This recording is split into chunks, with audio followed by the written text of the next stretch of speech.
was constructed at a formative time for the modern Republican movement. It was really, the U.S. was the vanguard of modern Republicanism, small r Republicanism. The cabinet parliamentary system, which actually is in many ways a much more smoothly operating, democratic, responsive kind of system, had not yet evolved. And so that's why we don't have a cabinet parliamentary system. There was little modern precedent for what the founders did in the Constitution. Britain, in the early development of its constitutional monarchy in the 17th century, was known as the Glorious Revolution, when the king becomes dependent on Parliament, and Parliament becomes the holder of the purse strings. So Britain's evolution, Britain doesn't have a written constitution as a world. That was some precedent. All of these, America had come out of it.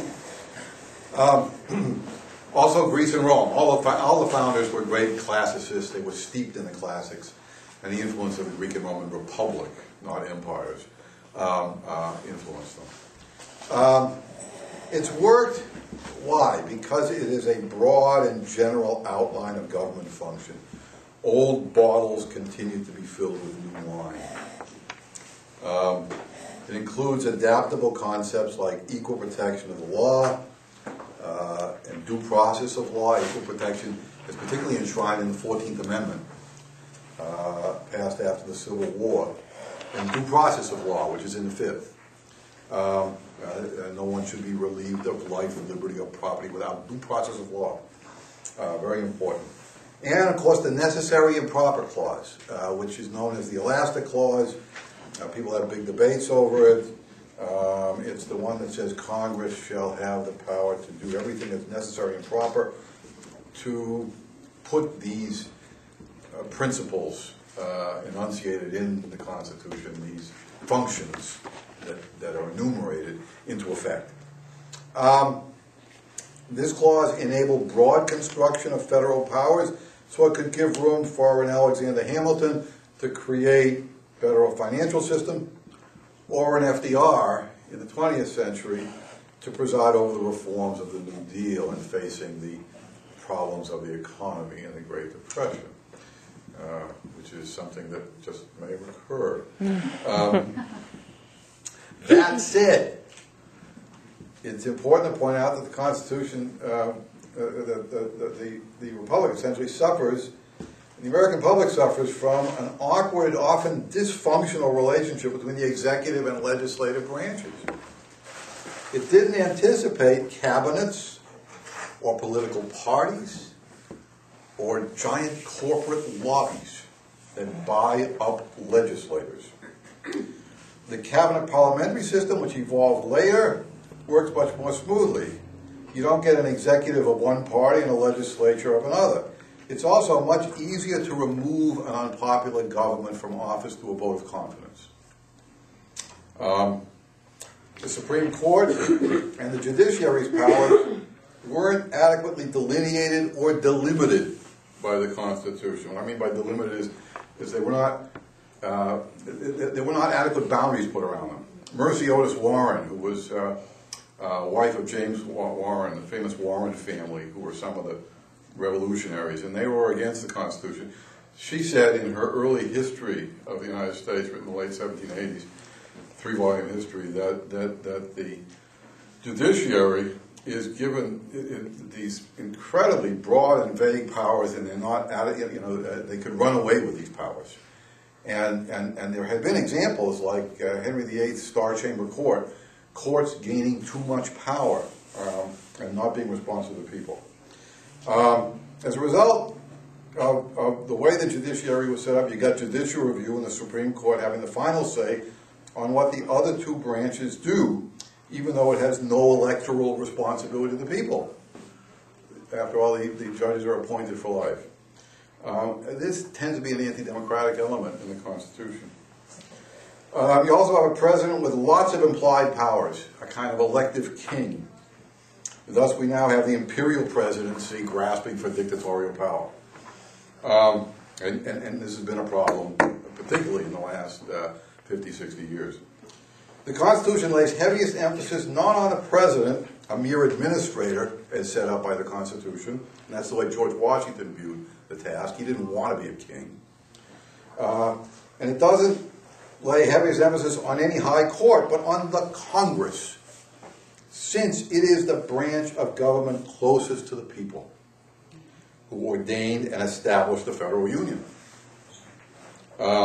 It holds the purse strings and it has the sole power to declare war. Wouldn't it be nice if that was obeyed? But today, power has gravitated away from the Congress, often caught up in partisan deadlock and absorbed by the other two branches, executive and judicial.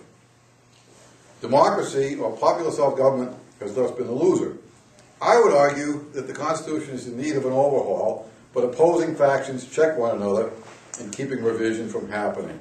Good example is the archaic electoral college, an aristocratic element, where a person who wins the popular vote by a substantial number can lose in the electoral college and not become president. This is another democratic institution that needs to be changed, but don't count on it to be changed very soon. Thank you.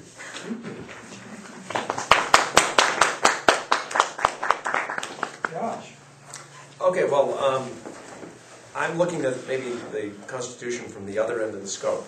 As the district attorney, my job is to enforce the laws of the state of Oregon. And so many of you may wonder, well, you know, what does it matter what Madison wanted? Well, it matters a great deal because there's the United States Constitution. This is the annotated version. There's only one other lawyer in my family, my uncle, who gave this to me when I entered law school. So this book has some great emotional attachment for me, as well as being a remarkable document. But it originally was intended only to apply to the federal government. So basically the states, which were really almost free entities under the federal republic, could do almost anything they want. Then as a result largely of slavery and of the 14th Amendment, the protections in the Constitution were guaranteed to the state. So for example, Oregon, which became a state in 1859, has its own state constitution that looks almost identical to the U.S. Constitution. Now, why did Oregon have a constitution with all these rights guaranteed? Because in 1859, when it was passed, people weren't guaranteed the right to a freedom of speech from state government, only from the federal government. So the state government, there used to be laws called criminal libel, which meant that if somebody in office like myself didn't like what the Daily Historian was saying about him, I could charge them with libel. This still exists in England, and shut down the press. Say, and think if you happen to be the person in power in the executive, and the district attorney, by the way, under Oregon, I represent the executive.